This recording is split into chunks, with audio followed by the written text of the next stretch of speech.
अधिक मास 7 नियम महत्त्वाचे. नमस्कार मित्रांनो, श्री स्वामी समर्थ. येत्या 17 मे 2026 वार रविवार या दिवसापासून अधिक महिना हा सुरू होत आहे आणि सोमवारी 15 जून 2026 रोजी हा अधिक मास संपणार आहे. या महिन्यात भगवान विष्णूंच्या उपासनेला विशेष महत्त्व आहे. अधिक मास लागल्यामुळे हे वर्ष 13 महिन्यांचं असेल आणि अधिक मासाला मलमास किंवा पुरुषोत्तम मास असे म्हणतात. हा काळ अत्यंत धार्मिक आणि आध्यात्मिक दृष्टिकोनातून फार महत्त्वाचा मानला जातो. हे अधिक मास केलेल्या कर्माची फळे अनेक पटीने वाढवतात.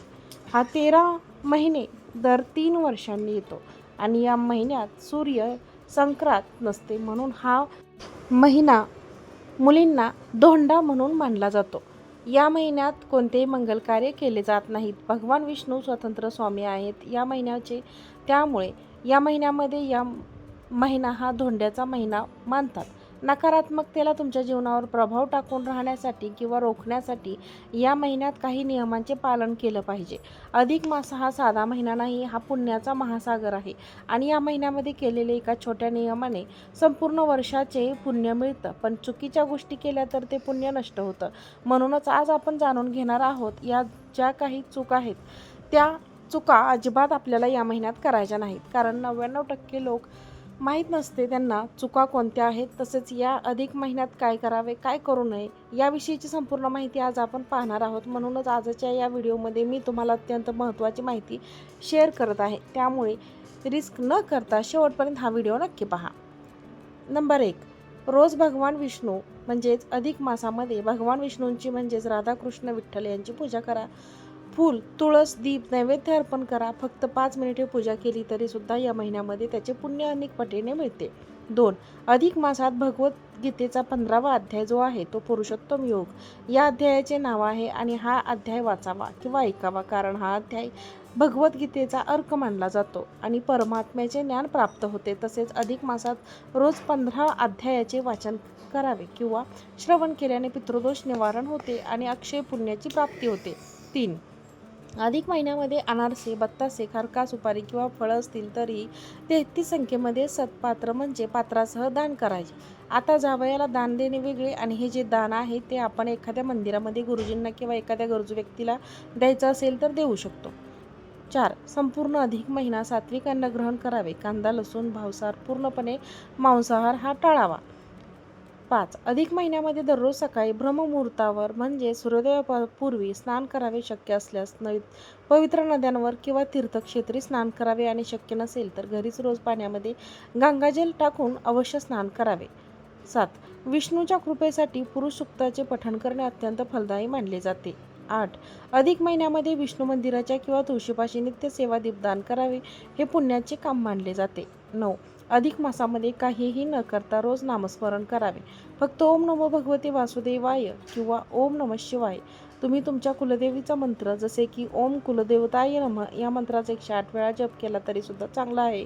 त्याप्रमाणे श्रीराम जय राम जय जय राम या मंत्राचा जप देखील तुम्ही करू शकता.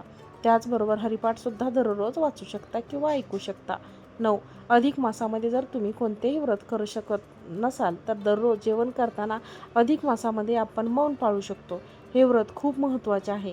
हे सगळे व्रत केल्याचे पुण्य जे आहे जर ते अधिक मासात जेवताना नक्की पाळावे तर यामुळे आपल्याला याचे पुण्य मिळते. 10, भगवान विष्णूंची पूजा करावी. त्यांच्या मूर्तीला किंवा प्रतिमेला तुळशी दल अर्पण करावे. दररोज विष्णू सहस्त्रनामाचे पठण किंवा श्रवण करावे. 11, अधिक महिन्यात भुकेल्यांना किंवा गरजू लोकांना अन्नदान करावे. गरजूंना कपड्याचे दान करावे. अधिक मासात गोड पदार्थाचे दान करणे अत्यंत शुभ मानले जाते.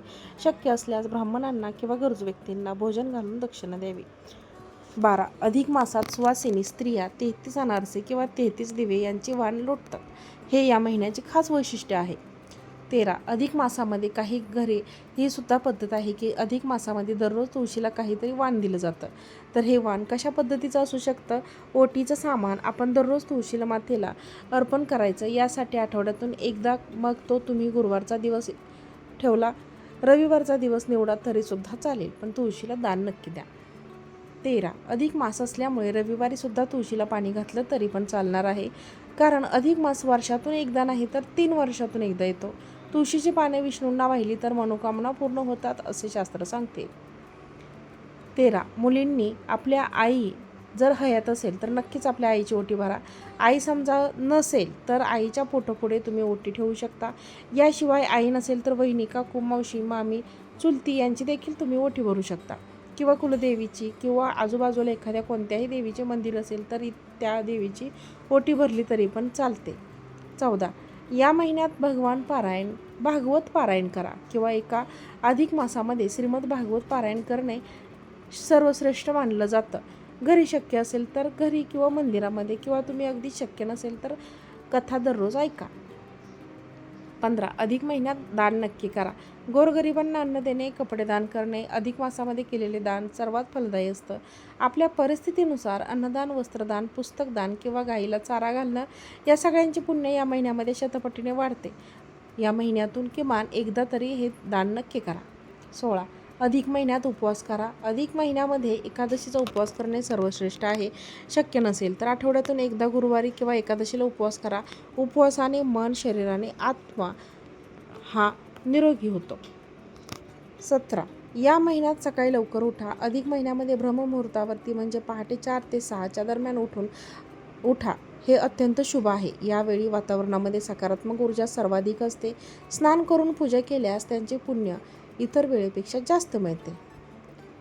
18. या महिन्यात गोमातेची सेवा करा. गाय ही आपल्या हिंदू संस्कृतीमध्ये माता आहे. अधिक महिन्यामध्ये गाईला हिरवा चारा, गोड पोळी खाऊ घालणं हे महापुण्याचे काम मानलं जातं. जवळपास गोशाळा असेल तर तिथे जाऊन गायीची सेवा नक्की करा. 19. अधिक महिन्यात श्रीसूक्तम किंवा विष्णू सहस्त्रनाम म्हणा. अधिक महिन्यामध्ये रोज विष्णू सहस्त्रनाम किंवा श्रीसूक्तम म्हणणं अत्यंत पुण्यकारक आहे. वेळ नसल्यास फक्त 3 वेळा ओम नमो नारायणाय नमः असे म्हटलं तरी सुद्धा चालतं, पण नियमितपणे म्हणा. 20. सगळ्यात महत्त्वाचं, अधिक महिन्यात वाढदिवस करू शकतो का? बघा, वर्षश्राद्ध तुम्ही करू शकता तर हो, तुम्ही वाढदिवस साजरा करू शकता. त्याचबरोबर तुम्ही वर्षश्राद्धसुद्धा करू शकता. काहीच अडचण नाही. त्याचबरोबर या महिन्यात तुम्ही सगळे कुलदेवीला जाऊ देखील शकता. 21. अधिक महिन्यात श्रीमद भागवत कथा, गीतेचे पठण केल्याने आध्यात्मिक प्रगती होते. तसेच या अधिक महिन्यात स्नानाला विशेष महत्त्व दिले जाते. म्हणून या अधिक महिन्यामध्ये पवित्र नद्यांमध्ये स्नान करणं किंवा घरीच आंघोळीच्या पाण्यात गंगाजल टाकून स्नान करणे देखील अत्यंत लाभदायक मानले जाते. 22. त्याचप्रमाणे भगवान श्रीहरी विष्णूंचा एक मंत्र आहे. अगदी साधा सोपा मंत्र. या मंत्राचा 108 वेळा जप करावा. कोणता आहे तो मंत्र? ओम नमो भगवते वासुदेवाय नमः. 12 अक्षरी मंत्र म्हणजे द्वादशाक्षरी मंत्र अत्यंत शक्तिशाली आणि प्रभावशाली आहे. अधिक महिन्यात तुळशीच्या माळेवर रोज 108 वेळा या मंत्राचा जप करा. बघा, मंत्राची ताकद भरपूर आहे. 23. विष्णू सहस्त्रनाम स्तोत्राचं पठण अधिक महिन्यामध्ये आवर्जून करा. जर हे स्तोत्र म्हणता येत नसेल तर अधिक महिन्याच्या निमित्ताने तुम्ही हे स्तोत्र म्हणायला शिकू शकता. आणि जर तुम्हाला ते शक्य नसेल तर कमीत कमी मन लावून तरी ऐका. परंतु या महिन्यामध्ये व्यंकटेश स्तोत्र देखील करावे. 22. अधिक महिन्यात तांबूळ दान. महिनाभर तांबूळ दान केल्यास सौभाग्य प्राप्ती होते. म्हणून अधिक महिन्यामध्ये तांबूळ दान करा. विडा आणि दक्षिणा दान करा. 23. अधिक महिन्यामध्ये देवापुढे अखंड दिवा लावल्यास लक्ष्मी प्राप्त होते. आता हा अखंड दिवा तुम्ही वेगवेगळ्या पद्धतीने देखील लावू शकता. दीपदानाला अधिक महिन्यामध्ये महत्त्व आहे, म्हणून ते दीपदान देखील तुम्ही करू शकता. 24. अपूपदान आणि दीपदान म्हणजे लेक जावयाला आपण अनारशाचे दान देतो त्याला अपूपदान म्हणतात. आणि दीपदान म्हणजे अगदी छोटासा तांब्याचा पितळेचा दिवा तुम्ही देऊ शकता, तर तो दीपदान सुद्धा देणे महत्त्वाचं आहे. म्हणजेच काय, तर दोन्ही गोष्टी साध्य व्हाव्यात. अपूपदान आणि दीपदान या दोन्ही गोष्टी श्री लक्ष्मीनारायण मानून त्यांचा सन्मान केला जातो. यासाठी त्यांना लेक जावयांना घरी बोलवावे. 25. श्रीहरी विष्णूंनी सांगितल्याप्रमाणे या अधिक महिन्यामध्ये भूमिशयाने व्रत करावे. म्हणजे काय, की बेडवर झोपायचं नाही, गादीवर झोपायचं नाही. संपूर्ण अधिक मास खाली फरशीवर सतरंगी घोंगडी किंवा चटई टाकून त्यावर झोपायचं आहे. मग ते दुपारी झोपण्यास व रात्री असो किंवा बसणं असो, गादीवर किंवा बेडवर बसायचं नाही. 26. संपूर्ण अधिक मास पत्रावळीवर जेवण करायचं, ताटामध्ये जेवण करायचं नाही. हा देखील एक नियम पाळू शकता. 27. त्यानंतर एक वेळ जेवण करून सुद्धा तुम्ही अधिक मास पाळू शकता, उपवास करू शकता. त्याचप्रमाणे संपूर्ण धोंड्याचा महिना गाईला गोग्रास खाऊ घालू शकता. 28 अधिक मासामध्ये जोडपं भोजन म्हणजे एखादं जोडपं बोलवायचं आणि संपूर्ण अधिक मास त्यांना दुपारचे किंवा रात्रीचे जेवण आपल्या घरी जेवून घालायचं, किंवा तुम्ही एखादी सवाष्ण स्त्री बोलवू शकता आणि तिलासुद्धा तुम्ही जेवण घालू शकता. 27 या महिन्यात दीपदान करू शकता, स्नान करू शकता, तीर्थस्नान करू शकता, त्यानंतर तीळ किंवा तांदूळ दान सुद्धा आपण करू शकता. 28 धरण पारण भोजन व्रत करू शकतो, म्हणजे एक दिवस जेवण करायचे, एक दिवस उपवास करायचा, फक्त दिवसातून एकदा जेवण करायचं असे एक बुक, तर हे व्रत पण तुम्ही करू शकता. 29 जर तुम्हाला ओरडून बोलायची सवय असेल, कोणाचा अपमान करायची सवय असेल, तर तुमच्या बोलण्यामुळे खूप दुःखी लोक होतात, मग घरचे असतील बाहेरचे असतील. संपूर्ण अधिक मास तुम्ही कठोर न बोलण्याचं व्रतसुद्धा करू शकता. 30 या महिन्यामध्ये केली जाणारी काही लोकप्रिय व्रतसुद्धा आहेत, जी आवर्जून वर्षानुवर्ष महिला करतात.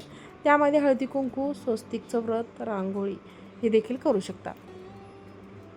30 अधिक महिन्यात दररोज तुळशीची पूजा केली जाते, किंवा एखादी सवाष्ण बोलवून तिची रोज ओटी भरली जाते, किंवा एखाद्या सवाष्ण स्त्रीला बोलवून रोज तिला चहा देत असतो. चहा दिला तर किंवा दूध पाजलं जातं, तर एक सकाळचा चहा किंवा संध्याकाळचा चहा दान करा.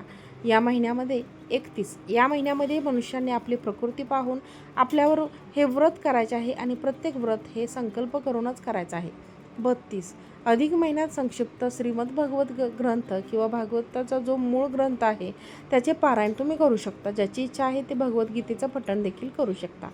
32 अधिक मासामध्ये नवनाथ पारायण, गुरुचरित्र पारायण, दुर्गा सप्तशती ग्रंथाचे पारायण करू शकता. 33 अधिक मास जोपर्यंत चालू आहे तोपर्यंत आपल्याला आवडणाऱ्या एखाद्या वस्तूचा किंवा एखाद्या पदार्थाचा त्याग करावा. बरेच जण पंचामृतातले काही पदार्थ त्याग करतात, म्हणजे कोणी महिनाभर दुधाचे सेवन करत नाही, तर कोणी साखर खात नाही. त्याचप्रमाणे आवडणारे पदार्थ किंवा एखादं फळ असेल तर त्याचाही त्याग करू शकता. 35 अधिक महिन्यामध्ये काही वस्तूंचा त्याग करता, म्हणजे जसे की चप्पल वगैरे घालत नाही, किंवा मग दुसरं अजून सांगायचं झालं तर कोणी अधिक महिन्या म्हणजे पूर्ण महिनाभर दाढी करत नाही, केस कापत नाही, चप्पल घालत नाही. 36 अधिक महिन्यामध्ये जावयाकडे कपडे देताना ते कोरडे देऊ नये. कपड्याच्या कोपऱ्याला थोडा हळद कुंकू लावून मगच ते त्यांच्या हातात द्यावे, असे शुभ मानले जाते. 37 तुम्ही केलेल्या सेवेचा अनुभव येत नसेल तर तुम्ही समजून जा की तुमच्याकडून तुमची कुलदेवी, कुलदैवत आणि तुमच्या मित्रांची सेवा होत नाही. तोपर्यंत आपली कुलदेवी, कुलदैवत आणि पितळेची आपली कुलदेवतेची सेवा आपण करत नाही, तोपर्यंत काही आपण केले तर त्याचे फळ देखील आपल्याला मिळत नाही.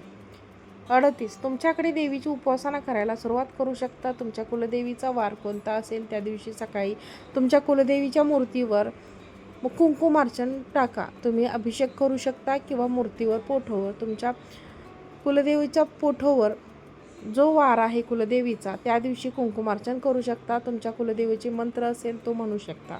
वरील व्हिडिओ तुम्हाला आवडला असेल तर आमच्या चॅनलला लाईक करा, चॅनलला सबस्क्राईब करा आणि हा व्हिडिओ शेअर करा. श्री स्वामी समर्थ.